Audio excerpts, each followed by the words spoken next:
Bismillahirrahmanirrahim. Assalamualaikum warahmatullahi wabarakatuh. Waalaikumsalam Selamat sore, ketemu lagi dengan saya Eli, pelaksana tugas Kepala Dinas Ketahanan Pangan, Kelautan dan Pertanian Provinsi DKI Jakarta. Sore hari ini saya ditemani oleh salah satu penggiat urban farming yang menamakan dirinya adalah GSG 7 Jakarta Barat. Apa sih sesungguhnya GSG 7? Bapak menyapa menyapa kawan-kawan saya sambil memperkenalkan diri. Oke, siap. Silakan. Ya, terima kasih atas waktunya. Assalamualaikum warahmatullahi wabarakatuh. Waalaikumsalam warahmatullahi wabarakatuh. Kepada teman-teman urban farming yang ada di wilayah DKI Jakarta, Kepulauan Seribu, salam sehat selalu, salam semangat. Semoga kita di masa pandemi seperti ini kita selalu dalam lindungan Allah Subhanahu wa Ta'ala. Amin.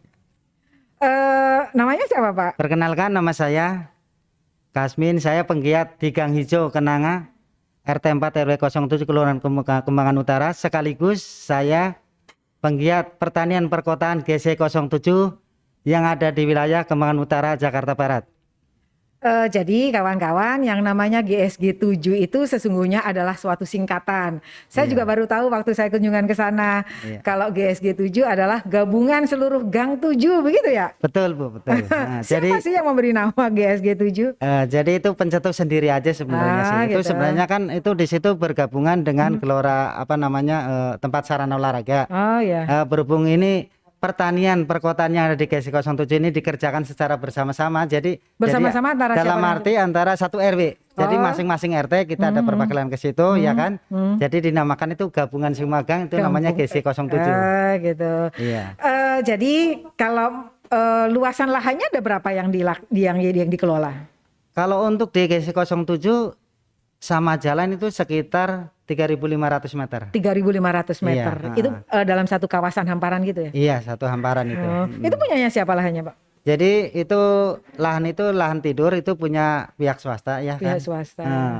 Tapi karena antusias warga ya kan kepengen pemekaran untuk menciptakan pertanian yang konvensional ya, untuk program ketahanan pangan yang khususnya di wilayah Jakarta Barat ya. Jadi kita meminjam sarana tempat perkebunan itu ke pihak swasta. Jadi kawan-kawan, pada sore hari ini saya ingin memperkenalkan sesungguhnya Pak Kasmin adalah salah satu penggiat seperti itu ya, peduli lingkungan untuk ketahanan pangan. Kemudian beliau selaku tokoh masyarakat, katakanlah seperti itu ya. Bagaimana caranya menarik minat masyarakatnya. Waktu itu asal muasalnya gimana, Pak? Jadi asal mulanya itu kita dari Gang Hijau itu, Bu. Dari Gang Hijau? Iya. Tahun berapa? Itu tahun 2017. 2017. Dari Gang Hijau itu kan kita sebenarnya itu untuk perapian jalan aja sih. Termasuk perapian ke tembok-tembok yang kotor kita kita lukis ya kan. Makanya di situ terkenal dijadiin itu namanya Gang Mural. Gang Hijau Mural ya. Karena supaya apalagi tingkat polusi di udara di wilayah kita kan pemukiman padat itu ya Bu ya. Jadi kita sama warga itu punya inisiatif untuk menanam tanaman. Nah, kebetulan antusias warga semangat, terus kita juga didukung oleh KPKP. Kalau jumlah anggotanya ada berapa? Kalau untuk di Gang Hijau itu sekitar 8 orang. Kalau di Gang Hijau. Di Gang Hijau. Kalau untuk di Poktan itu sendiri itu sekitar untuk bapak-bapaknya itu sekitar 20 orang. Oh, jadi ada bapak-bapak, ada ibu-ibu juga, Pak? Ada. Jadi ibu-ibunya itu ada juga, itu kan termasuk KWT juga ya. Kelompok wanita tani kawan-kawan KWT itu. Itu sekitar 8 orang, 9 orang. 9 orang. Jadi total keseluruhannya? Total keseluruhan ya sekitar 30-an. Kan biasanya kalau banyak orang itu kan suka kadang-kadang saling mengandalkan seperti itu ya. Iya, itu betul, kayak kejadian nggak? Kalau untuk di GSG 07 sementara ini enggak sih, karena kita dikerjakan itu semua pihak RT itu ya, itu satu RW itu masing-masing dia menyumbangkan orangnya untuk ke situ lah, ya kan.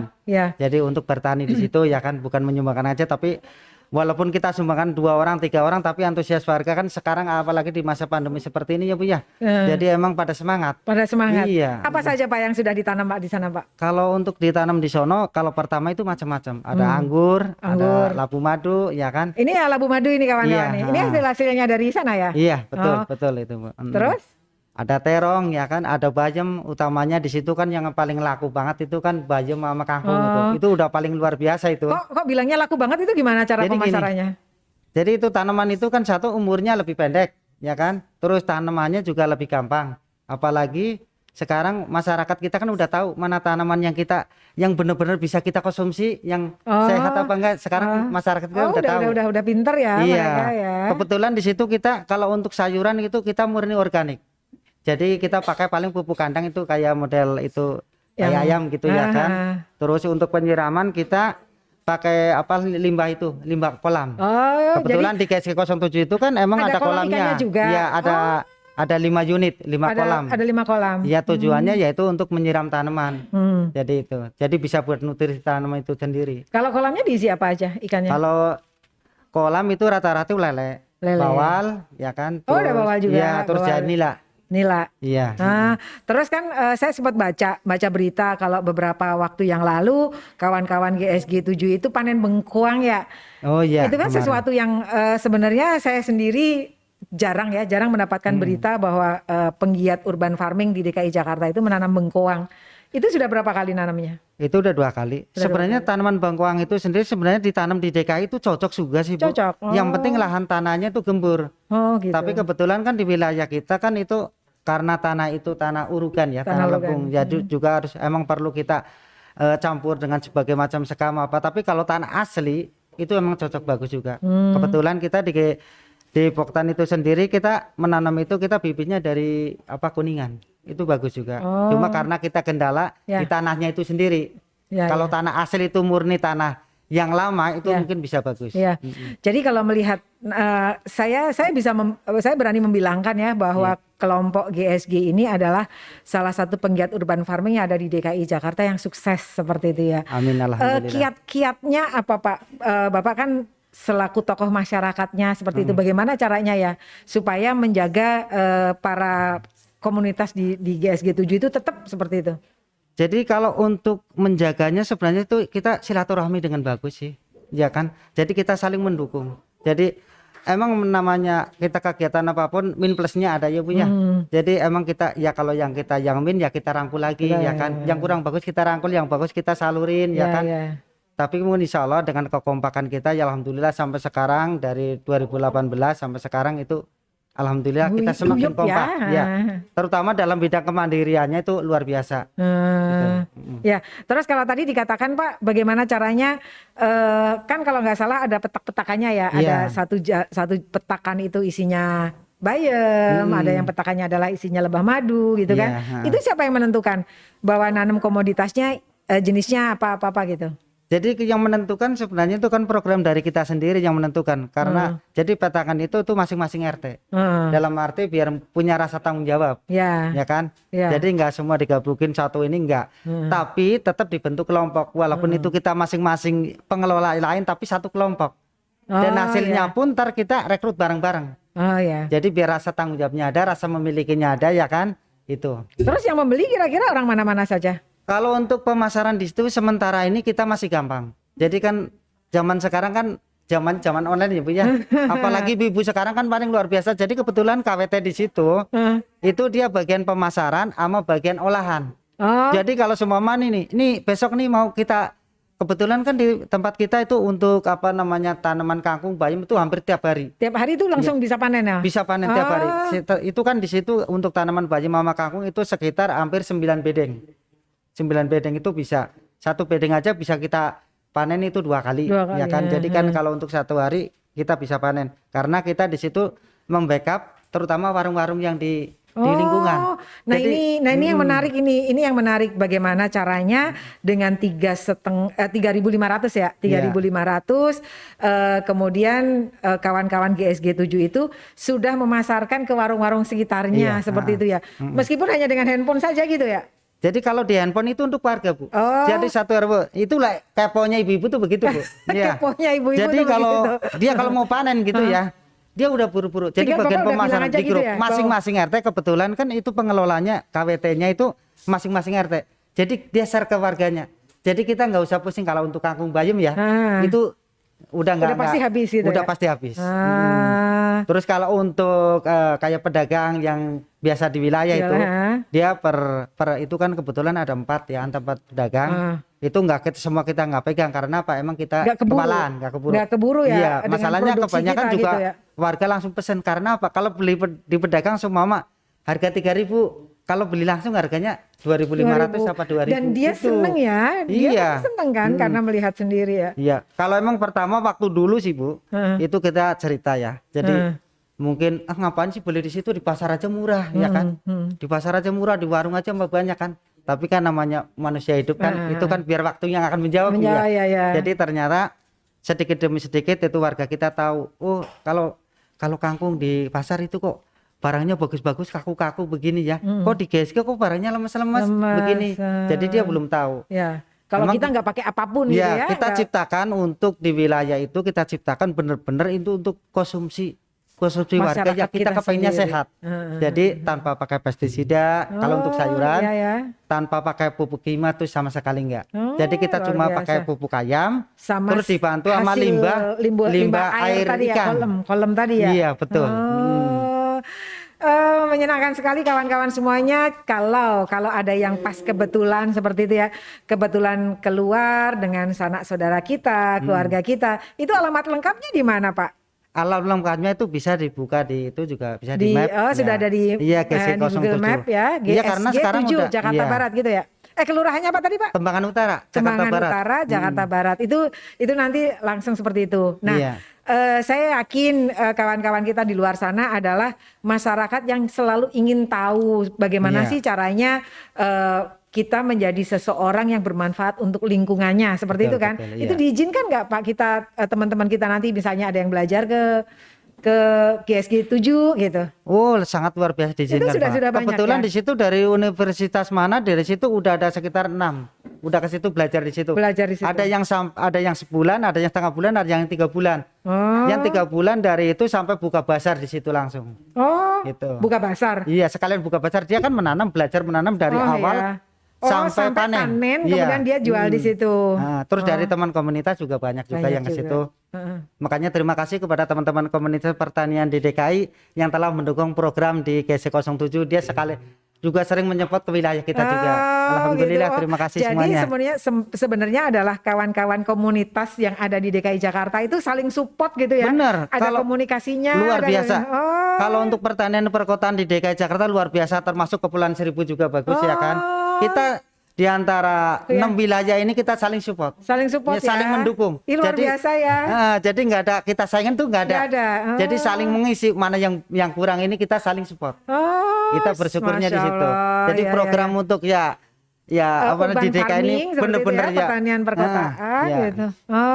Terus kalau yang olahan-olahan kayak gini, ini kawan-kawan, ini adalah salah satu olahan dari ubi madu. Ini puding labu madu. Kan, puding labu. Ini siapa yang membuat Pak kayak gini? Itu KWT juga. KWT kelompok itu wanita tani yang wanita bikin. Tani yang ada di GSG 7. Jadi itu kalau labu madu itu bisa dibikin puding labu madu, terus bolu labu madu, selai labu madu itu ada semua. Jadi luar biasa ya. Jadi semuanya itu ikut andil, ikut berperan bagaimana caranya menghidupkan seperti itu kan. Betul. Ya. Jadi nggak ada yang merasa ini adalah milik saya gitu ya Pak. Bukan, kita kebersamaan. Iya. Kita kan kelompok tani GSG 07 gitu ya kan.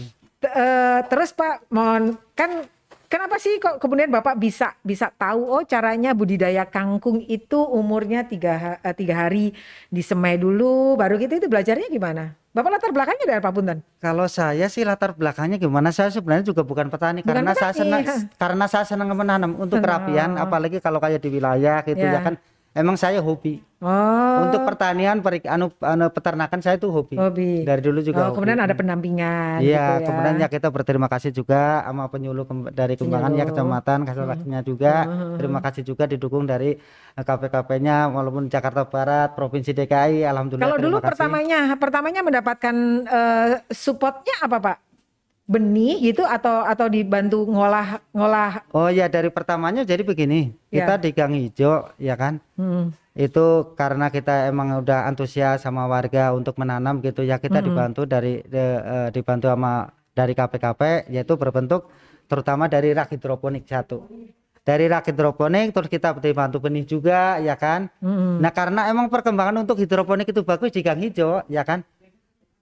Itu warga pun antusias, jadi kita patungan ya sampai kita bisa bikin sampai 5 rak hidroponik itu. Jadi sama rak vertikultur juga sama. Ya. Oh, terus kemudian teman-teman sendiri menginovasi gitu ya Iya, hasil. betul. Jadi kalau sudah dapat bantuan tidak hanya itu saja gitu Iya, kan, ingin bagaimana mengembangkan gitu ya. Iya. Oh, terus apa ya Pak, dari anak-anak muda seperti itu ya, dari Karang Taruna gitu misalnya, ikut nimbrung nggak Pak? Karang Taruna bisa dilihat dari media juga banyak. Kita alhamdulillah Karang Taruna kita yang masih anak-anak kita didik juga ya kan. Ya namanya anak-anak kan wajar. Ya. Kadang kan lagi mood lagi ini, tapi kan minimal paling nggak kita bisa merangkul. Ya kan, jadi bisa supaya kita bagaimana sih cara kita bertani ya kan, menanam seperti apa sih kan. Alhamdulillah dari segi fasilitas, pengecatan apa, segala lukisan apa juga ikut. Dari pot-pot dia cat apa segala juga ikut. Oh, jadi memang ada bagian-bagiannya sendiri ya Iya, kan. Kalau anak-anak muda mungkin dia belum begitu suka tentang budidaya pertaniannya, ya dia dikasih segmennya untuk membuat muralnya seperti itu ya. Iya, betul. Terus kalau tentang packagingnya Pak, tentang paket-paket kalau Bapak mau menjual itu iketan gitu atau ditimbang atau sesuai kesepakatan? Kalau sementara di situ kalau untuk penjualan kayak kangkung, kayak bayam ya kayak pakcoy ya kan, itu kita iketan. Iketan jadi per iket kita ya kan. Itu kita jualnya. Jadi sementara ini belum kita bisa menjual untuk kiloan itu belum. Tapi ini kita juga ada program kedepannya di GC07 kita udah dapat owner ya kan, dapat pembeli ya kan. Makanya kita di GC07 kita ciptakan untuk produk unggulan aja kayak labu madu, kayak terong itu kebetulan. Oh, itu produk unggulannya di GC07. Unggulan itu labu madu. Untuk labu madu kita pemasarannya juga alhamdulillah bagus ya kan. Itu. Kalau labu madu ini kan sebenarnya butuh waktu berapa bulan sih Pak untuk kalau bisa labu panen? madu paling nggak 4 bulan. 4 bulan. Iya. Nah, selama 4 bulan itu berarti kita hanya menanam tanaman-tanaman yang bisa setiap hari dijual gitu. Iya, betul. Terus uang apa namanya? Uang operasionalnya kayak gitu gimana Pak? Siapa yang mengatur? Jadi operasional begini, kebetulan di kelompok tani itu pun ada dari apa namanya penjualan pupuk segala apa ya kan. Jadi uang operasional seperti bertani itu semua itu modal sendiri. Per wilayah itu modal sendiri, tapi ngambilnya tetap satu di wadah situ juga. Jadi ngambil pupuk apa benih ngambilnya di situ. Gitu. Ya, jadi itulah yang namanya sistem ekonomi yang tertutup ya. Jadi dari kita untuk kita sendiri. Betul. Gitu ya. Terus dari penghasilan juga sama. Ya ini mohon maaf sih bukan kita ini. Jadi ada pajaknya juga untuk kemakmuran di Poktan itu sendiri. Iya. Jadi semua kita penghasilan ini kita panen ini dapat 500. Kita 5% disisihkan masuk ke uang kas gitu ya. Ke uang kas Poktan. Terus lebihnya dari kita bayar pupuk. Jadi kita pembayaran pupuk emang itu belakangan kalau kita udah panen. Tapi alhamdulillah sampai sekarang masih komitmen. Jadi buat kemakmuran makanya di Poktan dengan kemandirian itu pun kita bisa maju. Gitu ya kan. Bapak merasakan nggak perbedaan ya kan waktu itu GSG itu sebelum pandemi kan ya? Iya. Ya ada bedanya nggak Pak pas belum pandemi sama sekarang ini masa pandeminya Pak? Perbedaannya jauh banget. Jadi sebelum pandemi sampai sekarang majuan sekarang. Oh malah majuan masa pandemi. Nah sekarang bagaimana Bu? Ya kan keadaan pandemi seperti ini ya kan, orang mau ngapain sekarang ya kan. Betul. Apalagi yang sekarang orang-orang yang udah nggak kerja ya. Otomatis dia kan nyari kesibukan, bukan orang kerja aja, kayak saya aja. Saya tuh pagi juga nyari sehat, macul ya kan. Kebetulan di situ kita fasilitasin tanaman ubi. Jadi tanaman ubi itu tiap hari panen. Jadi kalau setiap pagi itu kita buat digodok, direbus. Jadi sarapannya begitu. Nah kayak ranget habis macul makan ubi gitu terus setiap pagi. Jadi intinya ya warga di situ juga senang ya, nanam senang buat nyari sehat. Gitu. Jadi majuan sekarang. Jadi kawan-kawan kalau boleh mensarikan sedikit gitu ya percakapan kita ada empat aspek yang sudah dilakukan oleh kawan-kawan penggiat urban farming. Bagaimana kemudian yang pertama adalah kesehatan. Tadi dibilang bahwa kalau setiap pagi kita terpapar sinar matahari pagi, kita melakukan kegiatan aktivitas fisik seperti itu kan. Jadi kita insya Allah akan lebih sehat. Itu yang pertama. Kemudian yang kedua adalah sosial ya Pak. Iya betul. Bagaimana kemudian kita ketemu di dalam suatu lahan, dalam suatu aktivitas yang sama, pasti akan terjadi ngobrol, diskusi, saling menanyakan kabar, seperti itu yang kedua, tentang sosial. Kemudian yang ketiga adalah tentang lingkungan ya, tentang lingkungan. Tadi disampaikan bahwa sistem ekonominya adalah ekonomi yang tertutup, ada yang menghasilkan limbah kolam ikan yang digunakan untuk pupuk, itu bagi saya adalah hal yang luar biasa sekali. Bagaimana kemudian nanti kawan-kawan GSG 7 itu peduli dengan barang-barang yang tidak berguna, mungkin seperti itu ya, limbah-limbah juga dipakai. Kemudian yang terakhir adalah ekonomi, kawan-kawan semuanya. Tadi dikatakan ada penyisihan uang untuk kasnya. Jadi bagi saya adalah 4 ini komplit sekali yang kita lakukan. Mudah-mudahan kawan-kawan juga bisa menirunya, bisa menjadikan inspirasi kalau kita ternyata masih punya lahan.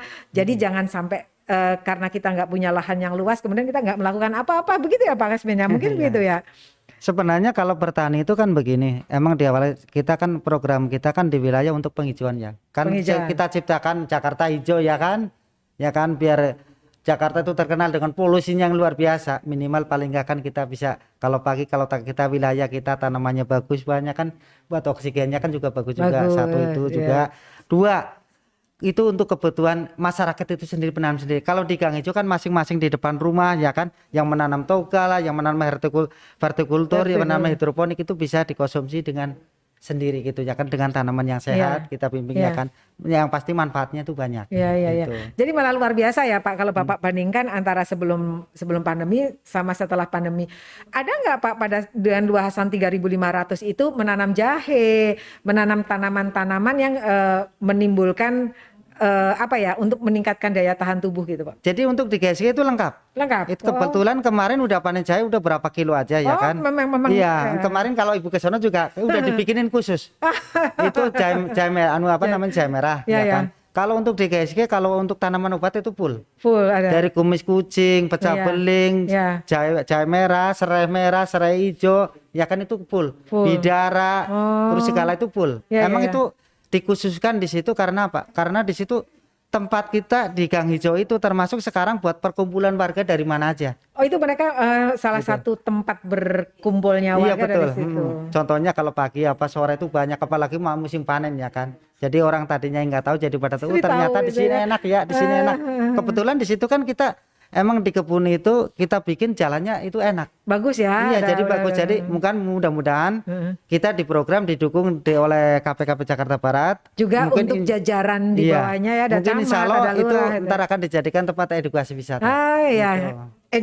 Agrowisata seperti itu ya. Yang memang benar kawan-kawan, pada saat sekarang ini kita mulai tahun 2020 Pemprov DKI Jakarta berkolaborasi dengan pemerintah pusat, dalam hal ini Kementerian Pertanian. Kita membentuk 5 lokasi agrowisata. Nah, ternyata agrowisata ini seperti racun gitu ya. Meluas kemana-mana, salah satunya adalah ke GSG 7. Kalau yang seperti itu rembukan atau diskusi-diskusi yang seperti itu ada momen-momen sebulan sekali kumpul gitu atau enggak Pak? Itu biasanya kayak begini. Itu kalau kita ada acara planning gitu ya kan, biasanya setiap 3 bulan sekali kita kumpul. Jadi RT, RW, anggota, Poktan ya kan kita kumpul, karena segala sesuatu apapun kita perlu dukungan wilayah. Kita kan hidup di wilayah ya kan. Kita semua kegiatan itu di wilayah, jadi semua dukungan juga dari wilayah. Biasanya kalau kayak gitu itu dari RT, RW, anggota kita kumpul, kita punya program apa ya kan. Kalau untuk sarana dan prasarana segala dana, kebetulan di wilayah kita untuk perkumpulan persatuan kita kompak ya. Iya, jadi kalau kita butuh apa kita patungan demi kemajuan wilayah kita gitu. Jadi kalau untuk program kedepannya ya tetap mudah-mudahan lebih gampang lah. Tapi tidak menutupi kemungkinan ya kan, tetap kita butuh dukungan dari KPKP juga. Dari kawan-kawan wilayah dan jajarannya, dari wali kota dan jajarannya. Pertama kelurahan, kecamatan, ya kan. Apalagi kita bernaung di bawah kelurahan. Iya, Kelurahan Kembangan Utara. Iya. Kalau yang harapan kedepannya Pak, apa Pak yang Bapak inginkan terhadap kemajuan GSG 7 dari Dinas KPKP atau dari Pemprov DKI Jakarta atau dari Wali Kota Jakarta Barat Pak? Kalau harapan kedepannya sih kepengennya GSG 07 itu maju ya, terutama dari pertaniannya, terus dari industrinya, dari hasil olahannya, terus dari hasil panennya itu bisa keluar. Karena ya emang kemarin kita dari KPKP juga udah dibicarakan, ditawarkan untuk ke pasar tradisional, tapi kebetulan di wilayah kami itu belum bisa ya. Jadi bukan yang nggak bisa dari KPKP-nya itu sendiri, bukan. Dari petaninya kita. Belum bisa memenuhi seperti Iya, itu betul. kan udah habis dari otomatis kan kalau kita udah bisa menyepot untuk ke pasar turunan kan kita continue ya. Betul. Terus kebetulan di wilayah kita untuk pemasaran kita masih oke. Masih pakai WhatsApp grup gitu ya. Iya, masih bisa. Terus masalah tanaman juga untuk kebutuhan di pasar tradisional kita belum bisa fix banget. Karena itu kan harus setiap minggu harus setor, setiap minggu harus setor. Kebetulan kemarin untuk di masakan Padang itu ya kan kita udah menawarkan. Di rumah makan Padang gitu. Iya, udah menawarkan ke GSG 07 coba dijual ke tempat kami. Setiap hari minimal 10 kilo. Makanya kita program ini. Kebetulan terong itu kan di tempat kita emang maju. Majunya dalam arti apa? Gampang kita nanamnya. Sedangkan terong itu kan nggak bisa panen sekali, bisa 20 kali. Satu pohon. Jadi dia nggak bisa bareng. Makanya kita udah tanam itu sekitar kemarin kita udah penyamaan yang udah kita tanam itu sekitar 1000 pohon. 1000 pohon. Ini luar biasa ya kalau mendengar ya. Rasa-rasanya saya pengen sesegera mungkin ke GSG 7 biar untuk membuktikan. Amin Bu, ditunggu Bu. Untuk membuktikan kawan-kawan semuanya silahkan saja. Saya yakin nggak ada yang tidak bisa kita lakukan dengan masa pandemi ini. Bukan berarti kita harus berdiam diri. Toh kenyataannya banyak yang bisa kita lakukan. Contohnya saja terong ya tadi dikatakan ya, ternyata pangsa pasarnya di luar itu luar biasa sekali ya. Luar biasa. Terus kalau yang daun singkong seperti itu Pak, dicari nggak? Kalau daun singkong kebetulan di wilayah kita tuh nggak ada. Jadi tapi kalau petani warga kita di sebelahnya tuh banyak. Gitu.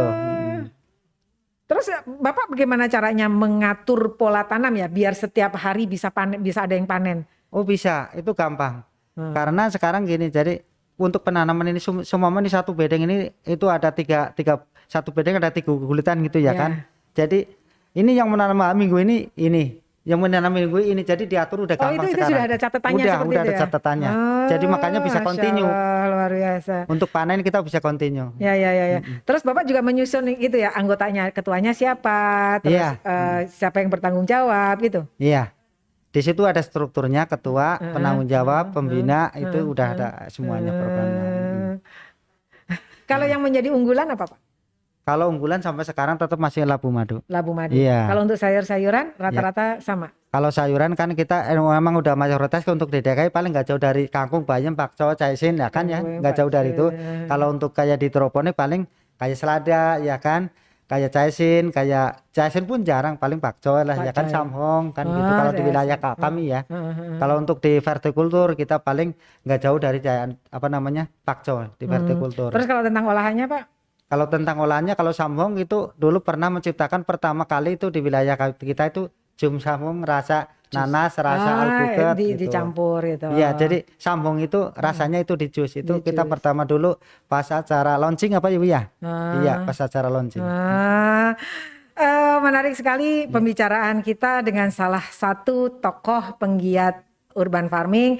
Saya yakin mudah-mudahan percakapan kita, podcast kita memberikan nuansa yang berbeda untuk kita semuanya. Nah, kawan-kawan kalau ada yang ingin belajar bagaimana berbudidaya pertanian, kemudian mengembangkan budidaya peternakan ataupun budidaya perikanan, saat sekarang ini Dinas KPKP memiliki Akademi Urban Farming. Kita menunggu partisipasi dari kawan-kawan semuanya, tidak hanya untuk budidayanya Pak disampaikan, kita juga menunggu aksi. Kalau memang ada yang pengen diajari nih tentang olahan, kemudian tentang olahan ubi madu ataupun olahan-olahan minuman-minuman seperti itu. Jadi silakan saja, modulnya nanti kita diskusikan bersama. Jadi yang namanya konsep Akademi Urban Farming ini bukan hanya milik Pemprov DKI Jakarta, Dinas KPKP, tetapi ini adalah milik kita semuanya. Hari Rabu yang lalu kita melakukan kelas berkebun. Itu memang kita kerjasama dengan PKK Pemprov DKI Jakarta dan Dinas LH seperti itu. Jadi silakan kawan-kawan semuanya menghubungi Sudin KPKP yang terdekat dengan rumahnya, kemudian ajukan apa yang diinginkan, yang dikembangkan sesuai dengan potensi wilayah kita masing-masing. Terakhir Pak, ada yang mau disampaikan untuk kawan-kawan yang sedang mendengarkan podcast kita? Ya, yang terakhir saya sampaikan kepada teman-teman grup pertanian perkotaan DKI, Ayo kita bangkitkan Jakarta, kita hijaukan Jakarta. Supaya Jakarta kita bisa menjadi hijau, ya kan, kita bisa mendukung program ketahanan pangan di Jakarta khususnya di DKI. Ya, terima kasih sekali Pak. Ini sesuai dengan tagline ulang tahun DKI yang ke-494, yaitu Jakarta Bangkit. Demikian kawan-kawan semuanya, podcast kita mudah-mudahan memberikan informasi yang bermanfaat untuk kita semuanya. Amin, amin. Saran, masukan untuk perbaikan layanan kita, saya tunggu selalu. Sampai jumpa. Wassalamualaikum warahmatullahi wabarakatuh. Waalaikumsalam warahmatullahi wabarakatuh.